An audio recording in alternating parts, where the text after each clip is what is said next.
Today is June 16th, Wednesday, and we're going to talk about propaganda really quick. So on June 3rd, a black man named Winston Smith was shot and killed by U.S. Marshals here in Minneapolis, Uptown.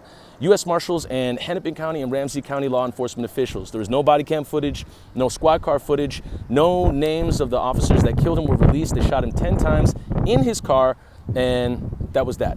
And none of the elected officials here in town have said anything. Governor Tim Walz has not said anything. And since then, we've been protesting on Lake and Girard where he was killed by U.S. Marshals and demanding justice, and that Mona Doman also stepped down, who is the head of the U.S. Marshals here in Minnesota. However, the thing we're here to talk about is propaganda and how the media has become a mouthpiece for the cops. But here's what happened with one media outlet.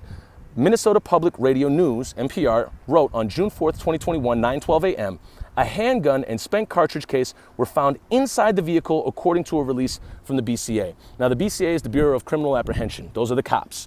And what MPR is doing is they not only named Winston Smith a day after he was killed by U.S. Marshals, they also became a mouthpiece for the cops and said a handgun and spent cartridge case were found inside the vehicle, according to a release from the BCA. Now, they're reporting language from the cops. The cops are then justifying their actions, of course.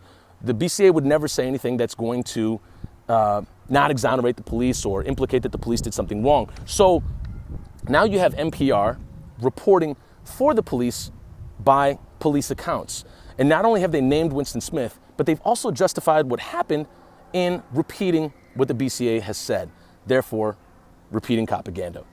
MPR continues on June 14th. Now, it's important to note that as protests were being held at Lake and Girard on June 13th, a car driven by a white man, eyewitness reports say that they could hear it all the way from Lunds, which is 3 blocks away from Lake and Girard, sped through going over 80 miles per hour the night of June 13th, injuring several protesters and killing one named Deanna Marie. Now, what NPR wrote afterwards was this: a 35-year-old St. Paul man was booked into the Hennepin County Jail early Monday on suspicion of criminal vehicular homicide. The man has multiple convictions for driving while impaired, according to online court records. Now, notice how they did not name the man. His name is Nicholas Kraus. Everybody knew it right afterwards, but NPR did not name this man.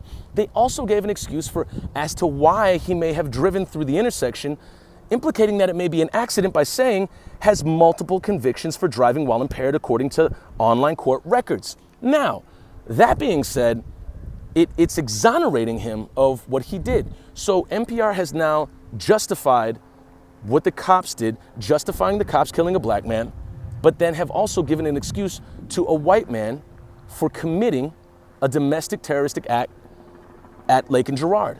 You could call it an act of domestic terror. You could call it an act of a hate crime. White supremacist drives through intersections seeking to kill protesters. But they exonerate him by saying, on suspicion of criminal vehicular homicide.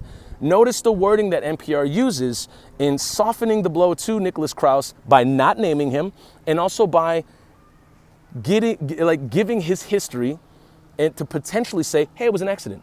So what they're doing is they're trying to sell you the BCA's word on Winston Smith, but then also sell you that Nicholas Kraus may have not committed an intentional vehicular homicide act. When people that were there, eyewitness reports can tell you he drove through a barrier, drove through a car, and was going over 80 miles per hour. So if you don't speak to the people on the ground, then what kind of truth are you getting out there? And going back to Winston Smith, eyewitness report, the person that was in his car said Winston did not have a gun on him.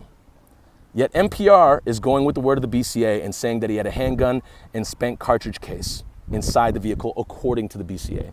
So the question to you is two questions. One, how dangerous is propaganda in justifying the killing of black men? And also, how dangerous is NPR's reporting in potentially exonerating or justifying what Nicholas Kraus did in saying that suspicion of criminal vehicular homicide, by saying this may not have been intentional? And then the last question is, what other examples of propaganda have you seen in media outlets lately, like in the past 2 or 3 weeks regarding Winston Smith or anything going on in your town? And lastly, for people that are in Minneapolis, if you're looking for somebody that is actually on the ground and speaking to people, go to Georgia Fort or go to King Demetrius Pendleton Ward. So those two people, I'll put the links to them in below, and you can go and check out their work, and they will most definitely not be giving you propaganda. But again, what are some examples of propaganda you've heard over the past few weeks?